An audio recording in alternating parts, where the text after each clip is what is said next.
Bonjour à tous, je reviens vers vous pour poursuivre sur la question du pardon. La vidéo précédente c'était je te demande pardon, aujourd'hui je vous propose de poursuivre avec je te pardonne. Je te pardonne et partir de mon expérience personnelle, c'est-à-dire que ce que je vais vous livrer aujourd'hui, c'est pas des recettes magiques, c'est simplement mon expérience, mon parcours, mon cheminement personnel, sachant bien sûr comme toujours que je ne détiens aucune vérité absolue, simplement peut-être qu'en miroir, ça peut vous aider sur votre parcours. Alors, je vais partir de ce que je sais être, comme toujours, de ce que je sais faire, c'est-à-dire que moi, la question du pardon, mon système de représentation du monde, ma façon de toucher le monde, de l'appréhender, de le ressentir et de ressentir la relation va être essentiellement axée autour de l'émotionnel. Hein, c'est comme ça que je perçois le monde, c'est mon système de représentation, c'est ma facilité. Et donc évidemment, si vous êtes plutôt, si les pensées sont prédominantes pour vous, eh bien cette vidéo ne sera peut-être pas très aidante parce que notre façon d'approcher les choses va être peut-être un peu différente. Mais je sais que vous êtes beaucoup sur cette chaîne à m'écouter et à être dans ce bain émotionnel.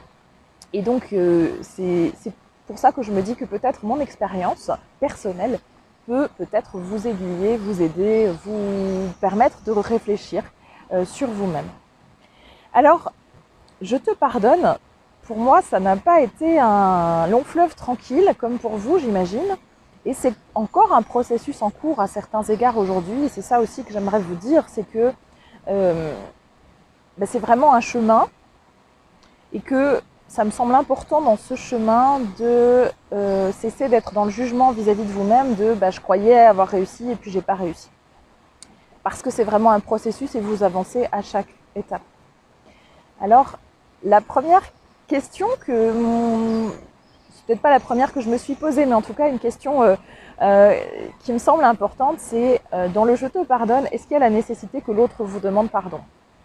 Moi, je l'ai longtemps attendu, en fait, cette demande de pardon par rapport aux blessures qui m'ont été faites.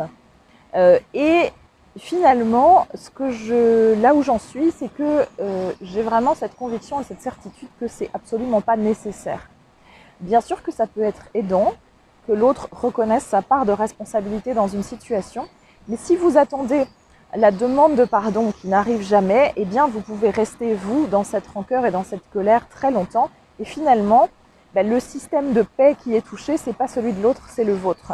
Donc la première chose que j'ai envie de vous dire, c'est ne commencez pas à travailler sur cette question-là en attendant que l'autre fasse un pas vers vous, ça n'arrivera peut-être jamais. Et finalement, le pas que l'autre va faire vers vous, ça lui appartient, ça ne vous appartient pas. Ce qui vous appartient, c'est comment vous allez vous saisir de cette situation dans laquelle vous êtes actuellement, parce que finalement, et c'est peut-être un peu dur dit comme ça, mais finalement, elle ne regarde que vous. Vous ne pouvez pas mêler l'autre à ça, même si dans un relationnel, il y a quelque chose qui a été touché en vous.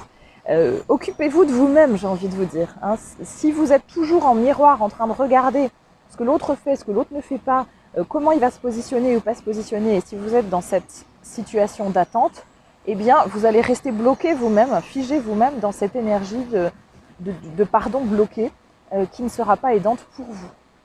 Ça, c'est peut-être la première chose que j'aimerais vous partager, qui est déjà en soi un chemin pas forcément facile, hein, tout dépend bien sûr de la situation. Ensuite, qu'est-ce qui m'a aidé moi ? Alors moi, j'ai toujours eu cette facilité à me remettre beaucoup en question. Alors quand je dis facilité, ça peut paraître un peu prétentieux, mais c'est systématique chez moi. C'est-à-dire qu'il se passe quelque chose et systématiquement, je vais regarder à l'intérieur de moi ce qui se passe. Je ne l'ai pas toujours fait, hein, j'ai évité beaucoup parce que finalement, ça me faisait beaucoup souffrir. Donc, à certains moments, j'ai préféré ne pas regarder et faire comme si ça n'existait pas pour survivre émotionnellement. Hein. Sauf que ça n'a jamais été la bonne méthode puisque finalement, je revivais expérience sur expérience qui me reconfrontait, qui me réinvitait à nouveau à aller regarder tout ça et je ne le faisais pas. Donc, ce que je faisais, c'était simplement de cristalliser encore un peu plus de souffrance à l'intérieur de moi. Donc, cette croyance que si on ne regarde pas, ça fera moins mal, elle est tout à fait fausse parce que finalement, elle vous elle vous leurre, vous leurrez en pensant que vous pouvez continuer et que vous n'êtes pas touché par ça, que vous pouvez refermer le dossier et le mettre de côté et continuer, mais c'est pas vrai parce que toutes vos actions, toutes vos réactions à la suite de ça sont d'une certaine manière conditionnées par ces expériences qui n'ont pas été gérées ou digérées émotionnellement à l'intérieur. À chaque fois que je vivais une situation dans laquelle j'étais blessée, je vous parle de ça il y a des années en arrière, hein, mais c'est un fonctionnement que je peux avoir encore parfois de temps en temps, qui revient de temps en temps. La première chose qui me venait, c'était que si j'ai été blessée, c'est que quelque chose en moi n'est pas digne, ou que je ne suis pas comme il faut, ou que qu'est-ce que j'ai fait, c'est moi forcément qui ai fait quelque chose qu'il ne fallait pas. Donc j'ai toujours eu, mais vous êtes aussi dans l'impossibilité finalement de pouvoir pardonner à l'autre parce que vous êtes engouffré par la souffrance, hein, engouffré par la culpabilité et engouffré finalement par l'absence de valeur que vous vous donnez. Et ça, c'est la deuxième clé pour moi, c'est que quand vous avez à pardonner à quelqu'un, c'est déjà de voir en fait quelle est la valeur que vous vous accordez à vous-même. Est-ce que vous pensez que vous êtes digne en fait de l'autre, de la relation, de ne pas vivre ça? Et bien souvent, quand vous vivez des choses compliquées dans votre vie, et douloureuses émotionnellement, qui nécessitent, quand l'autre vous a heurté, il y a cette question-là à regarder, c'est-à-dire finalement, si je vis ça, finalement, quelle est la valeur que je m'octroie dans cette situation ou dans cette relation? Et bien souvent, vous allez constater que la valeur que vous vous donnez, elle est elle est proche de zéro. Donc c'est cette histoire de valeur. Finalement, si je suis impactée autant, mais quelle est la valeur que moi je me donne dans cette situation, avec cette personne? Et en travaillant sur ma représentation de ma valeur, en m'aimant mieux, en reconnaissant, en acceptant les parts de moi qui sont belles. J'ai eu beaucoup de mal, moi, dans ma vie, à accepter les parts de moi belles, en fait. Ça peut paraître bizarre, mais je ne voyais que ce que je n'aimais pas. Et du coup, en essayant de le masquer aux autres, évidemment, hein, puisque si moi je l'aimais pas, les autres ne pouvaient pas l'aimer non plus. Et donc, mon cheminement, ça a été vraiment d'apprendre à accueillir ces parts-là et à les traiter avec respect, parce qu'elles émergeaient de certaines blessures. Ces parts d'ombre, hein, ces parts que je n'aimais pas, elles venaient toucher aussi des blessures en moi que je n'avais pas guéries. Donc, ça va vous paraître paradoxal, mais l'une des premières choses vraiment pour entamer ce travail de pardon dans un cheminement avec l'autre, ça a été de me regarder moi et de me redonner, de rééquilibrer en fait la valeur que je me donnais. Ça ne veut pas dire que on n'est pas dans l'idée non plus d'une surestimation, il ne s'agit pas de basculer dans l'effet inverse, mais simplement d'être dans la justesse vis-à-vis de soi-même et de reconnaître que oui, j'ai mes défauts, oui, j'ai mes qualités, les deux s'équilibrent et je suis aimable et acceptable tel que je suis. Donc ce premier mouvement, ça n'a pas été ce premier mouvement, non, c'est pas le premier mouvement, mais en tout cas, ce qui m'a aidé, c'est ça, c'est d'aller regarder ça en moi. Bien évidemment, dans les premiers temps de la blessure, on n'est pas dans l'idée de je pardonne à l'autre, hein, on est dans l'idée de j'accueille en fait. J'accueille mes bobos, j'accueille ce que ça me fait, j'accueille mes émotions, mes colères, ma tristesse, ma rancune, ma rancœur, ma haine. J'accueille et je viens chouchouter cette part-là de moi. Et ensuite seulement, une fois qu'on a vraiment pris le temps de faire ça, alors effectivement, plutôt que d'aller regarder toujours chez l'autre, j'arrive pas à lui pardonner, je pourrais jamais lui pardonner, si ça vous parle, retournez la chose à l'intérieur de vous et voyez comment vous êtes en capacité de vous aimer par rapport à cette situation, de vous cajoler, de vous consoler et de vous considérer, parce qu'en fait c'est ça, en tout cas dans l'expérience que j'en ai eue, c'est ça, c'est cette absence de considération envers moi-même qui me mettait dans l'impossibilité finalement de pouvoir pardonner à l'autre, puisque j'attendais de l'autre qu'il me considère et je ne me sentais pas considérée, respectée. Mais comment je me respectais moi-même? Pas vraiment beaucoup. Donc forcément, je ne pouvais être confrontée dans la vie à certaines situations qui me renvoyaient à ça. Voilà, ça m'a beaucoup aidée. Ça m'a beaucoup aidé aussi, pourquoi? Parce qu'en allant regarder dans mes parts d'ombre à moi, en allant regarder dans ce que je voulais masquer aux autres, et surtout ce que je voulais me masquer à moi-même, hein, parce que c'était pas très agréable à regarder, bah, quand j'ai accepté de regarder ça, de regarder que c'était pas que tout lumière, et de l'accepter vraiment, hein, de l'accueillir et de l'accepter vraiment, pas de me dire bah oui je sais puis de fermer le placard, ça c'est pas accepté. Bah, quand j'ai commencé à faire ça, je me suis rendu compte aussi de tous les endroits de moi-même finalement où j'ai pas été réglo, avec moi déjà, hein, mais aussi avec les autres. Donc ça m'a permis aussi de prendre de la recul, du recul par rapport à la situation dans la relation avec l'autre, c'est-à-dire maintenant que je me considère être quelqu'un de bien, avec mes failles comme avec ma lumière, eh bien je peux reconnaître qu'il n'y a pas que des endroits jolis, il n'y a pas que des choses dans la relation à l'autre, il n'y a pas que des moments où je n'ai été que douceur et beauté. Donc, si je peux les accueillir en moi, en prenant du recul par rapport à l'autre, et bien du coup, je peux aussi être dans cette compréhension. Alors, pour l'instant, ça reste intellectuel, hein, mais voilà, c'est aussi un passage nécessaire à mon sens, que ça passe par le mental avant de pouvoir être intégré dans le cœur. Et bien du coup, je peux aussi voir les blessures de l'autre. Je peux aussi comprendre intellectuellement ses failles, ses blessures, ses fragilités, sa vulnérabilité, et je peux comprendre, parce que je me comprends moi, je peux comprendre que cette personne, à ce moment-là, n'a pas été dans une intentionnalité forcément de me nuire. Ça a été un pas aussi pour moi. Un autre pas, ça a été de prendre encore plus de recul, encore plus de distance. Alors effectivement, certainement dans une tentative de rationalisation des choses, mais en même temps, ça permettait d'avoir une vue d'ensemble, c'est-à-dire, je fais encore un pas en arrière et je vais regarder plus largement. Je vais sortir de moi et l'autre et je vais regarder comment ça fonctionne dans les relations en général, comment ça fonctionne dans le monde. Alors, ce qui m'a beaucoup aidé par rapport à ça, effectivement, c'est mon métier de psychologue, parce que j'ai eu la chance de pouvoir accueillir maintenant plusieurs milliers de personnes en séance et d'entendre en fait leur vécu, leur intimité, leur histoire. Et ce qui m'a énormément aidé, alors en tant que psychologue, mais vous dans votre vie, vous avez accès à ça aussi. C'est quand vous êtes dans l'intimité de l'autre, quand vous êtes même dans vos relations amicales, hein, dans vos relations amicales, les gens que vous aimez le plus, vous percevez aussi quelles sont leurs failles, quelles sont leurs faiblesses, quelles sont dans leurs agissements les choses que vous n'auriez pas faites ou pas dites parce que ça vous paraît, j'allais dire, moins beau que la personne que vous avez en face de vous. Et moi, c'est un petit peu pareil. Alors, j'ai eu cette chance, du coup, de pouvoir côtoyer beaucoup de monde dans l'intimité de l'histoire de la personne. Et vraiment, chacune des personnes que j'ai eues en séance, je les remercie infiniment parce que j'ai énormément appris à leur contact. Et à chaque fois, même dans les histoires les plus compliquées, hein, dans ce que les gens avaient à se reprocher, dans ce qu'ils n'aimaient pas d'eux, dans ce qu'ils ont pu faire vivre à d'autres, qu'ils se le reprochent ou pas d'ailleurs, eh bien, à chaque fois, et même dans les situations de vie, on va dire, les plus dramatiques, eh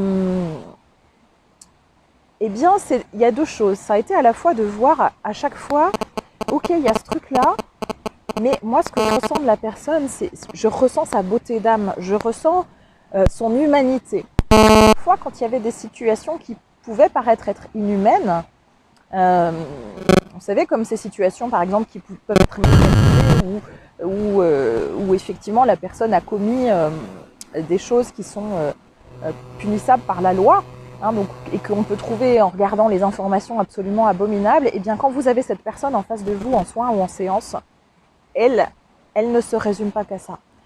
Il y a aussi cette part d'humanité, il y a cette beauté, mais ce qui peut aider, c'est d'aller regarder aussi chez l'autre. Comment de s'identifier à sa place. C'est-à-dire que finalement, en une milliseconde, moi aussi, peut-être je suis capable, alors quand c'est pas intentionnel, bien sûr, je suis capable de faire basculer la vie de personnes. Et comment moi je me sentirais? Comment moi je vivrais avec ce poids à porter toute ma vie?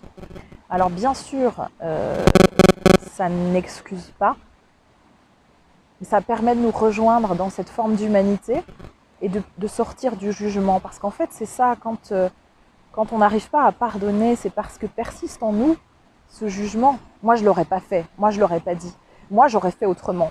Et c'est vrai, quand on est capable de recul, c'est certainement vrai, mais c'est si facile de juger, et c'est si facile, en un moment de bascule, que les choses s'inversent.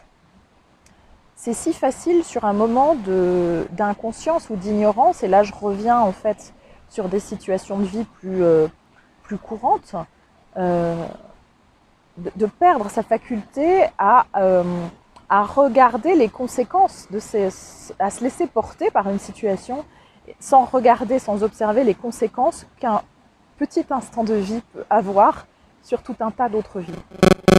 Donc c'est aussi de prendre en considération ça. Donc tout ça, ça reste mental, bien sûr, une fois que vous l'avez intégré, mentalement, ça ne veut pas dire que ça descend dans votre cœur. Mais vous avez des billes pour pouvoir évaluer la situation autrement. Et ensuite, une fois que vous avez fait tout ça, eh bien, c'est vraiment de revenir dans votre cœur, c'est-à-dire de partir de... alors moi, je fais enracinement, ancrage, je me connecte à ma lumière, je me connecte à ma présence intérieure, hein, à cette étincelle divine en moi, qu'on a tous, en chacun de nous. Et je lui demande en fait de venir prendre toute la place à l'intérieur de moi. Et je suis dans cette intention profonde. Je choisis en fait le pardon, je choisis de vouloir pardonner. Alors vous allez me dire, quand on en est là, on n'en est pas encore au pardon véritable, hein. C'est un vœu, c'est une volonté, c'est une intention qui est posée. Et à partir de là, c'est tout un processus qui s'enclenche, qui ne va pas durer une journée ou 2 journées. Et parfois, vous allez avoir l'impression que ça y est, vous avez pardonné. Et puis, en fait, vous allez vous rendre compte que non, pas du tout. Mais gardez cette intention dans votre cœur de « je choisis le pardon, je choisis la paix ». Et en fait, vous choisissez la paix pour qui ? Déjà, vous choisissez la paix pour vous-même. Est-ce que ça vous fait du bien d'être toujours dans cette rancœur, toujours dans cette colère ? Non. Est-ce que ça nourrit l'autre ? Non plus. Alors vous allez me dire, quand vous en voulez à quelqu'un, vous n'avez pas vraiment envie de le nourrir.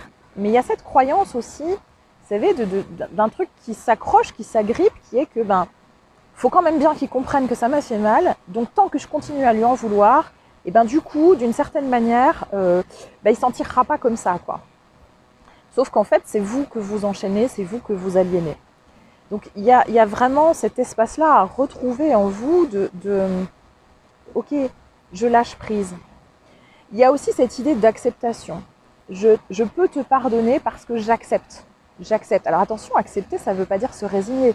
Ça ne veut pas dire tu m'as fait du mal, tu m'as tapé dessus, tu m'as frappé, tu m'as humilié ou je ne sais quoi d'autre. Ça ne veut pas dire j'accepte que tu continues. Ça veut juste dire j'accepte que la situation soit telle qu'elle est aujourd'hui, que je n'ai pas été en capacité de la gérer autrement, que tu n'aies pas été en capacité de la gérer autrement. Mais par contre, je ne tolère plus que ça se poursuive. C'est-à-dire que j'ai suffisamment de respect, d'amour et de valeur vis-à-vis de moi-même. Je me donne suffisamment de valeur pour dire stop. Et en disant stop, c'est aussi toi que j'honore parce que d'une certaine manière, tu n'es pas ça. Tu ne te résumes pas à ça. Et en disant moi stop, ça signifie aussi à l'autre, je considère que tu vaux mieux que ce que tu fais là dans tes agissements. Alors j'ai pris l'exemple de la violence conjugale parce que c'est un exemple que j'ai pu beaucoup voir en séance, en consultation, mais il y en a plein d'autres. Ne serait-ce que de la colère, par exemple, quelqu'un qui est toujours à en vouloir aux autres, à être en colère contre les autres, à estimer que la vie est une fatalité, qu'il est toujours victime de la situation, rien que ça, par exemple. Hein, et bien en disant stop aussi, c'est je vois ça, je perçois ça de toi, je l'accueille, mais je n'ai pas envie de vibrer ça avec toi. Donc, je ne rentre pas dans ton système. Je ne rentre plus dans ton système. Et en ne rentrant plus dans ton système, j'ai aussi dans mon cœur cette conviction que, ok, c'est une part de toi que tu géreras ou pas, si tu en as envie, elle ne m'appartient pas, mais je ne l'alimente pas. Je n'accepte pas de rentrer dans ce jeu relationnel que tu joues avec moi. Voilà, donc ça aussi c'est important. Qu'est-ce qu'il y a d'autre que je voulais vous dire? Parce qu'il y a plein de choses, évidemment, je vais encore en oublier. Chaque fois que je fais une vidéo, je me dis « Ah, j'ai encore oublié de dire ça ». Bon, c'est un prisme de lecture, hein, évidemment, vous n'aurez pas toutes les réponses. Je te pardonne. Qu'est-ce qu'il y a encore pour moi d'important à vous dire par rapport à ça? Oui, se méfier de notre mental, évidemment, hein, parce que parfois notre mental il va nous embarquer dans un truc où c'est-à-dire qu'à reconnaître les blessures de l'autre, on peut aussi tomber dans quelque chose de je te plains de ton ignorance, je te plains de ton inconscience, donc je te pardonne parce que vraiment t'en es pas à mon niveau, quoi. Je le résume un petit peu, mais il y a de ça. C'est des choses que j'ai pu aussi expérimenter. Alors évidemment, je me le formulais pas aussi de manière aussi crue, hein. Là, je vous donne vraiment la version pour que vous puissiez mesurer à quel endroit de vous ça vient chercher ou pas. Mais il y a ça aussi, c'est je me mets sur je considère que comme moi j'ai compris la situation, eh bien j'en suis plus loin que toi et donc du coup mon pauvre, hein, voilà, ou ma pauvre, j'en rigole parce que, mais vous voyez un petit peu l'idée, je caricature bien sûr qu'on se le dit pas de cette manière-là et que même d'ailleurs on peut en être persuadé à l'intérieur de nous, mais ça c'est pas du pardon, hein, c'est de la suprématie, on me dit, de la suprématie dans la relation à l'autre et c'est bien sûr un jeu d'ego, donc c'est vraiment du point de vue de l'âme, il y a personne de plus avancé qu'un autre. On est tous sur un chemin et on n'a pas le même chemin. Donc on a tous nos compréhensions à faire et à avoir. Donc je peux être plus avancé à un endroit, mais l'autre va être plus avancé sur un autre endroit, même si j'ai le sentiment que vraiment il n'est pas avancé du tout. Hein, ça c'est vraiment de l'ego et il faut vraiment se méfier beaucoup de ça, de cette partie-là de nous qui nous entraîne là-dedans. Alors comment je sais que j'ai pardonné ? Parce qu'encore une fois, c'est vraiment un chemin, ça peut prendre des mois, des années, et à chaque fois on avance, mais c'est pas forcément toujours fini. Comment je sais ? Eh bien, c'est quand je me sens en paix avec la situation. Quand j'évoque cette situation, quand j'évoque cette personne, quand je la vois, quand je vois son image, je me sens en paix. Mon corps ne réagit plus, c'est-à-dire que ça me serre plus le ventre, ça me serre plus la gorge. Alors vraiment ça peut prendre des années d'en arriver là, mais ça, même si ça prend des années, ça ne veut pas dire que vous n'allez pas déjà vous sentir allégé de quelque chose. C'est aussi j'ai plus conscience de ce qui se met en jeu chez l'autre, même si l'autre ne change pas son comportement, hein. C'est vraiment indépendant du comportement de l'autre. Même si l'autre ne change rien, du coup ça m'agace plus. Ça ne me met plus en colère parce que c'est comme si maintenant ça lui appartenait complètement, quoi. J'ai géré moi ce qui m'appartient et parfois je peux même éprouver de la tristesse ou de la compassion parce que je mesure à quel point l'autre en ne bougeant rien reste dans une certaine forme de souffrance. Alors là encore avec beaucoup de pincettes ce que je vous dis, parce qu'effectivement on peut être proche, hein, de ce que je vous disais juste avant, c'est-à-dire le pauvre, la pauvre, il a rien compris. Elle est subtile parfois la nuance et notre ego il peut nous faire un petit peu quelques petits tours de magie par rapport à ça et nous faire croire des choses qui n'existent pas vraiment. Donc soyez vigilants, il y a une vigilance particulière par rapport à ça. Comment je sais que j'ai pardonné ? C'est aussi quand finalement profondément ce que je ressens quand je regarde la situation ou quand je regarde l'autre, eh bien c'est de l'amour en fait. Alors évidemment, en fonction des situations de pardon, ça peut prendre plus ou moins de temps. Parfois peut-être qu'on n'y arrive pas tout de suite. Mais encore une fois, la première chose, c'est d'avoir envie d'y arriver. D'avoir ce désir profond que ça change à l'intérieur de soi, en fait. Parce que ça nous ronge de l'intérieur, parce que ça nous fait mal et parce que ça nous fait avoir de toute façon une mauvaise perception de nous-mêmes. Hein, si je n'arrive pas à te pardonner, du coup, je traîne ce paquet à l'intérieur de moi, enfin, c'est cette lourdeur à l'intérieur de moi qui m'empêche d'ouvrir pleinement mon cœur, alors dans cette situation avec cette personne, mais aussi avec le reste, parce que je finis par être teintée de ça. Pour moi, la question du pardon, elle est vraiment en lien avec la question de l'acceptation et la question du jugement vis-à-vis des autres et vis-à-vis de soi-même. Voilà. J'ai sûrement oublié plein de choses, mais c'est vraiment c'est mon partage du moment vis-à-vis de vous. Si vous avez aimé le contenu, je vous invite à liker, à vous abonner si ce n'est pas déjà fait. Et puis je vous remercie beaucoup de votre écoute et je vous dis à bientôt, certainement pour un 3e volet qui sera « Je me pardonne ». Bonne journée!